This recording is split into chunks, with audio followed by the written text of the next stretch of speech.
अदा केमती कमाल करे ताकू नहीं अनेक डाक्तर अनेक गवेषणा कर डॉक्टर तरंग गोटे बड़ सूचना देइछन्ति। डॉक्टर तरंग को आपण जानिथिबे जातीय गणमाध्यम रे एवं जातीय स्तर रे से अनेक भाव में परिचित।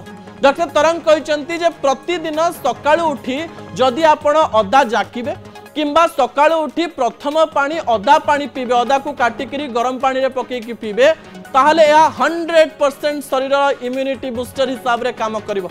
अदा आपणक शरीर इम्यून बूस्टर हिसाब रे काम करे रोग प्रतिरोधक शक्ति एते वृद्धि करे जाकि अन्य कोनोसी खाद्य करि पारे नाही।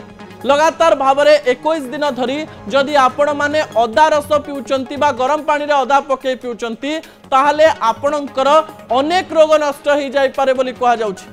जदि आपणक शरीर कोनोसी गोटिए खराब बैक्टीरिया बा भाइरस सहित युद्ध करुछि आपणको ज्वर हबार अछि 2-3 दिन परे आपण जदि रेगुलरली आपण अदा रस पिउचंती ताहले आपणको से रोग न भी हेई पारे। कह जाउछि जीवन में प्राय 10 रु 12 वर्ष जदि आपण अदा पानी व्यवहार करिवे वा पीबे ताले शरीर रे कैंसर भली कोनोसी प्रकार रो विषय हेबो नाही।